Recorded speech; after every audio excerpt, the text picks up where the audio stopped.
Oops. The first part of this meeting never happened. I did send out an email a few weeks ago describing the different plans that are coming up that are specifically around transit. And so we actually have 3 plans that are either wrapping up this year or beginning this year. And I briefly want to go through those plans because there is a confusion on, what ties into what and how does it work. And so the Tri-County study is a unique study. It is a study, not necessarily a plan. It is a study to identify projects in our 3-county region to help address transportation and multimodal needs in this area. So it's really looking at it from a broad perspective of infrastructure and what needs to be addressed that is a regional challenge for our area.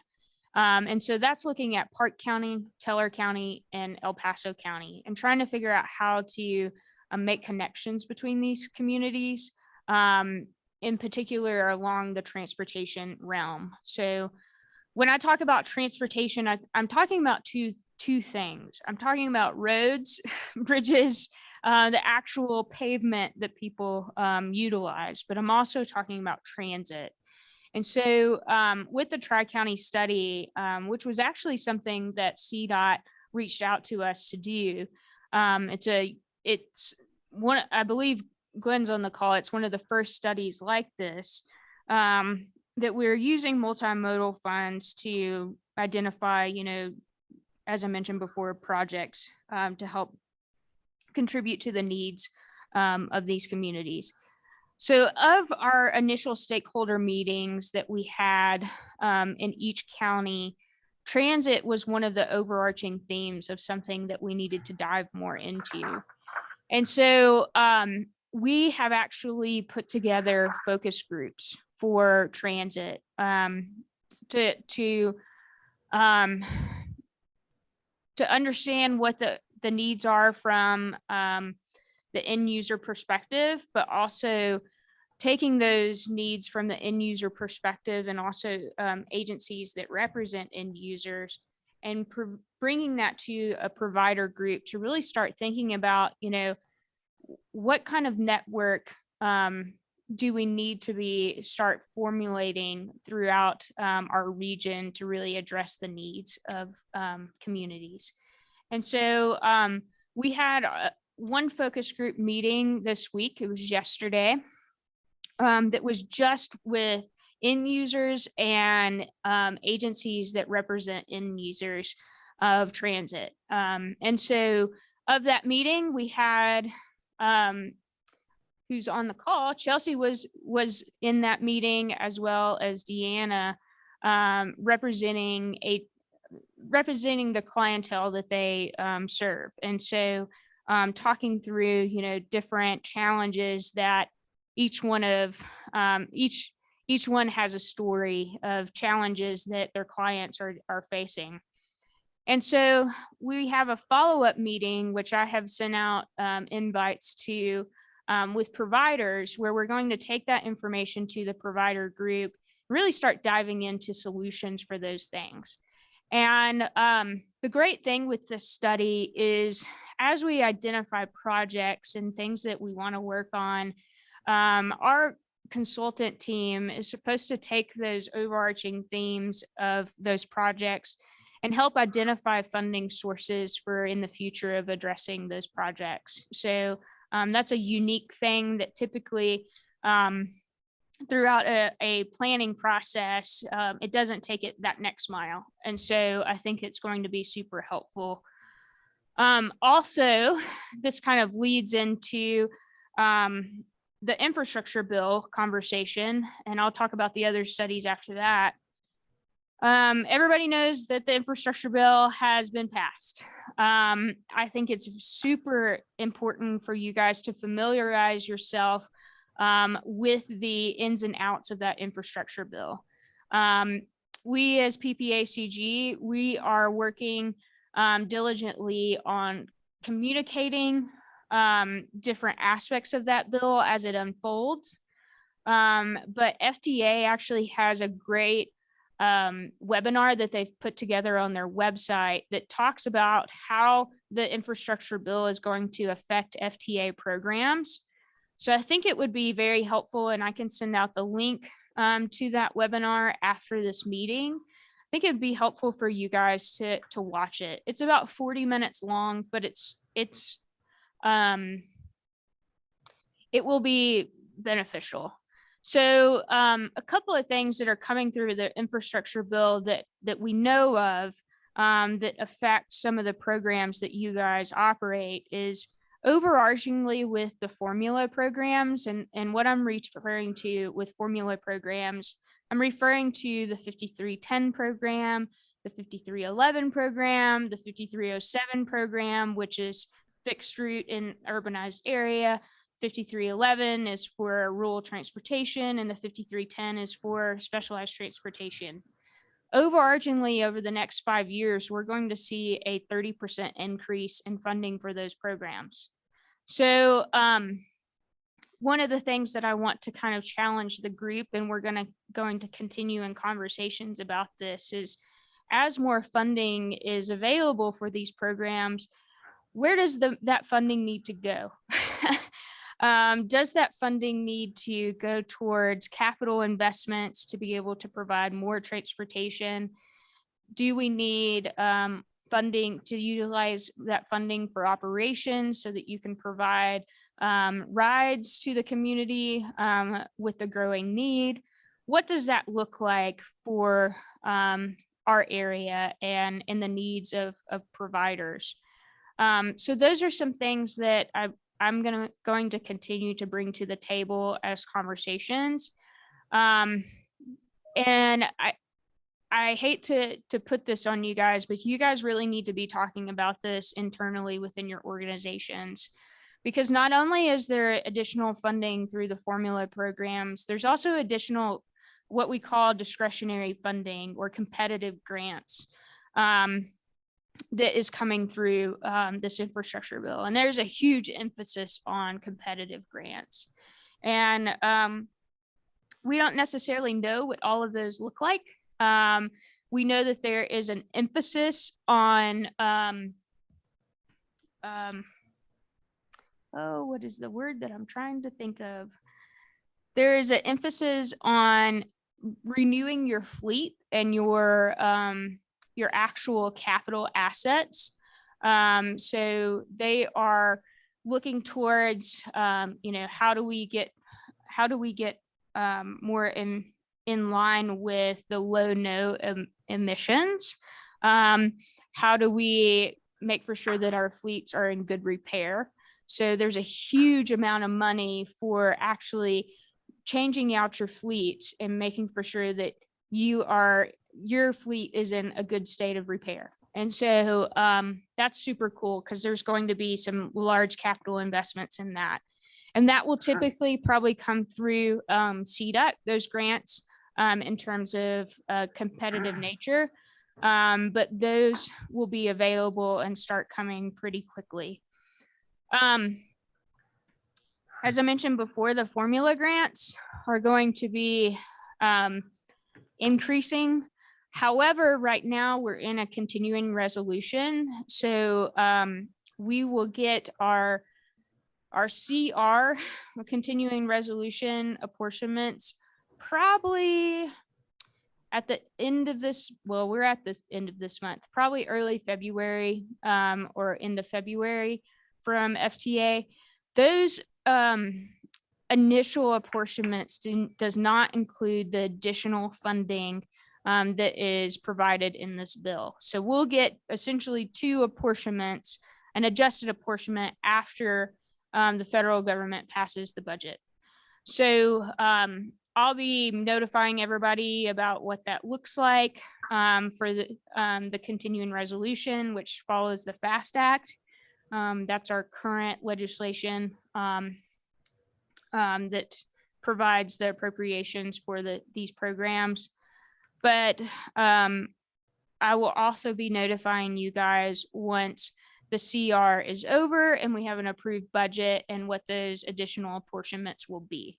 So those of you who are applying for funding, we are going to be in another rodeo this year in terms of funding through formula programs. There may be some changes and new opportunities that come mid-year. We don't know exactly when things are going to hit us, but just be prepared for some of those things to happen probably mid-year when our apportionments become available. Any questions on that? No, but Laura, I do have a suggestion for all the agencies on the phone is if there's going to be capital money to be changing fleets over to better vehicles, you guys want to make sure all your vehicles in the state database are up to date with all your repairs. And it's like you want to make sure you're putting in every little thing that goes wrong with your vehicles, because in that state database, they go back for vehicle replacement. So if you're showing that your vehicles are older and are in more need of repair, it helps you get those funds when they come through. And I remember the word that they use, modernization. So modernization of your fleet. One of the other emphasis that we're not entirely sure what the grants are going to look like around is actually safety. So not just looking at it from the perspective of safety on vehicles, but also safety in terms of capital investments of making for sure people have a safe way to a transit opportunity. So, you know, making for sure there's opportunities for ADA accessibility to different bus stops. So Chelsea, this is something to kind of think about. There's going to be competitive grants for safe way to transit facilities. So that can be as broad as safe paths like bike ped paths, or you know, safe changes in some of the traffic type of scenarios, working with local engineering, traffic engineering folks to address some of the intersection needs, those types of things. So that's also going to be funding coming through FTA. That's really good to know. Thanks for sharing, especially with some of the project items that are coming out of several studies, like including the Platte Avenue Corridor study has a lot about intersections and of course just bike infrastructure in and around downtown. So thank you. Yeah, and it's kind of great because it is FTA funding, which typically FHWA or, you know, local state funding that's sometimes a mixture of state funding and FHWA funds address those issues. But this FTA funding can be utilized on more of a localized level and not necessarily on highways and interstate. So just to keep an eye out for those opportunities. I highly suggest for you guys to go just on the main page of FTA's website. And on the right-hand side, there's an opportunity to just sign up for their email notifications. And that allows you to understand when the NOFOs, the Notice of Funding Opportunities, are coming out. So it's on your radar. You can also, when you click on that, you can also sign up for emails for multiple different things. So if you have an interest in how the census is going to affect, you know, formula programs, you can sign up for the census emails. You can also sign up for the Federal Register emails. So oftentimes the funding that's coming out through a NOFO is going to hit the Federal Register first. So you can kind of have a heads up that that's coming. So just something to put in your back pocket as notifications come through. We're going to do our best at PPACG to also be on top of those things. We're actually working on sort of a landing page for the infrastructure bill so that it's easier for our member governments as well as our agencies to access information as it comes about that. So super cool. Laura, after Um, this Go meeting, ahead. send the link where people can sign up for the notifications. Yep, I can. It'll probably be just a screenshot of it so that you guys can click on the button, but yeah, I can do that. So I'll send out a link to the webinar as well as a link to sign up for those notifications. Discretionary funding is not necessarily going to come through the state or through us. So there's going to be opportunities for you to apply for funding straight from FTA. And we're kind of thinking through what our role is in doing that.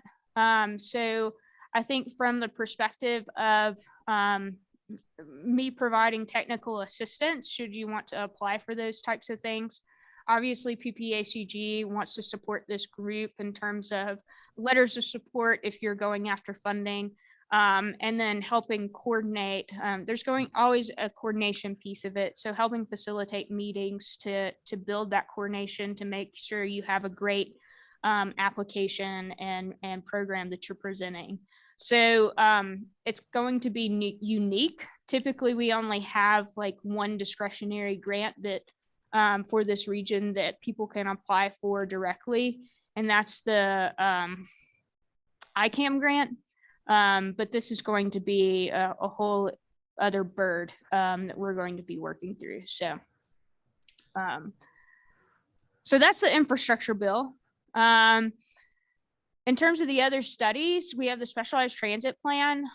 Thank you guys for your input in participating in that meeting where we were working through the scope of work.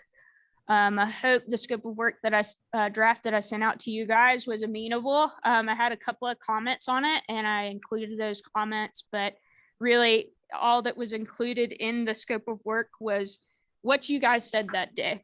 So the scope of work is what we're putting out there in our RFP along with MMT's RFP for the transit plan. So I just really appreciate, and I hope this plan really gives you what you need in terms of assistance in your own planning processes. So MMT is helping us through the procurement process.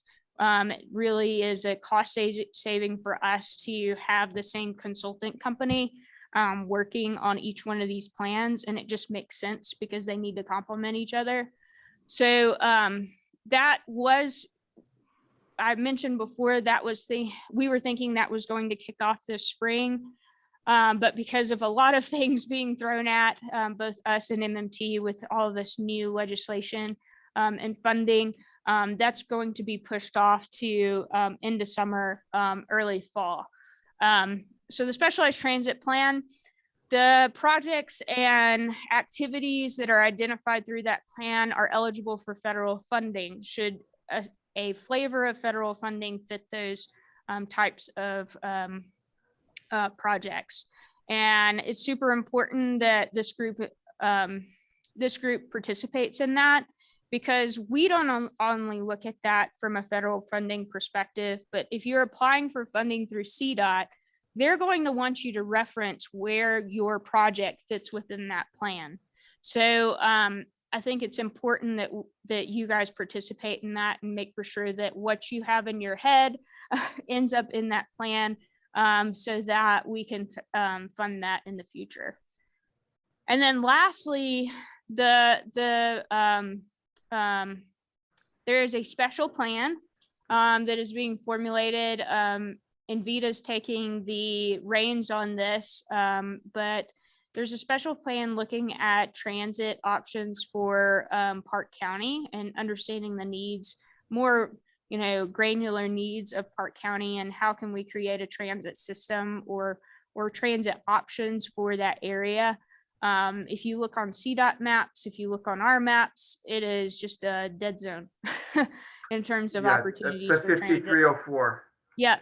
So Invita applied for 5304 funding. That's planning funds through CDOT. They were awarded that grant, and I know that they are working through the process of identifying a consultant to help out with that grant. So Dave, do you have anything else you want to add to that? Yeah, just so that folks understand, We've taken the lead on it, but that's in part because Jenny Danner up there in Park County is so new to her position. We are working very closely with Park County Senior Coalition. The study that they had up there, the transportation study they had, is 15 years out of date. And so as Park County has been looking for additional assistance up there, we needed an up-to-date study so that any of our organizations interested in providing assistance up there had up-to-date information that we're working with in terms of building any type of proposals for funding opportunities through CDOT to provide assistance. So the benefit ultimately of this study is not just for Envita, it's for our entire region to understand what the needs are in Park County and how all of us can collaborate and work together to meet the needs of our region. Yeah. Thanks, Dave. And Glenn, since you're on the call, I think one thing to note is I think what we're understanding is that transit from Park County is a lot more complicated than just El Paso being able to provide transit options for them. You know, we had our stakeholder, our advocate focus group meeting yesterday with the Tri-County study. It was really great. But our region doesn't necessarily always match up with the regional needs of a county. So for instance, you know, Bailey folks have to go into Jeffco for assistance. Fairplay folks are going into Summit County often for assistance. Those that are in the Hartselle area go to Fremont County or go to Buena Vista for assistance. So that stretches beyond PPACG, and we're not. And this is what's great with Envita kind of spearheading this effort, is having the ability to kind of stretch beyond their region, but beyond our region for those types of things. And so, Glenn, if you can provide any assistance in making connections that are outside of our typical region to bring into the stakeholder meetings, I think that would be super helpful, because it's trying to solve a very complex issue. Yeah, we're already pretty excited to hear there's some movement going on in Park County with regard to transit and filling that gap. So I'm glad to hear Envita is taking a lead on that. And absolutely, I've been talking in the background, trying to get it put on the radar. So it has our interest. And absolutely, Dave, if you have some time to talk, let's do that. And let's see what sources of funding are out there and how we can help. Yeah, and we'll loop. Ted Schweitzer's taking a big role, and you know Ted well, Glenn. He's taking a big role in helping us with this project and bringing the right people to the table for those focus groups, for those committees that are required as we study what's happening up in Park and how they connect with all those surrounding counties. And I do apologize for missing yesterday's meeting. I had another meeting. Well, actually, I had two meetings scheduled at the same time. So in the future, hopefully I can sort that out too and be in attendance. Great. Thanks, Glenn. All right. That is all that I had. It was a lot. One thing I forgot about the infrastructure bill, we are doing regular workshops. PPACG is doing regular workshops on that. It's been very road specific, water quality, those types of things. So I'll make for sure that you guys get the invite for that. Should a major part of it be FTA on the agenda, unless you want to learn about water quality and air quality and roads. I can also include you on that. But we are doing intensive workshops on that, and also kind of trying to figure out how we may help jurisdictions apply for more of this discretionary funding, and getting a pulse on their capacity to apply for these funds within their staff. So more to come on that. So that's all I have. Any questions for me? I have some follow-up items that I will shoot to you guys either today or tomorrow. But I appreciate everybody listening to that spill. It's important to us, and hopefully it's important to you. Sorry, that's my phone in the background. Thank you, Laura, for sharing all that information. I guess my last opportunity to give people any action items for the next week or next meeting is just please review who your agency has as the appointed people. That way Dave and Kristen get to start off with a clean slate of an updated membership list. And I'm gonna have to adjourn the meeting. Somehow transportation's phone number is being forwarded to my phone, so I have to go give people rides. So thank you all for attending. Thanks, Thanks, everyone. everyone. All right. And thanks Jolene for being our chair for so long. So really appreciate it. All right. Well, bye guys. Have a great Bye. day. Bye. Yeah. You too.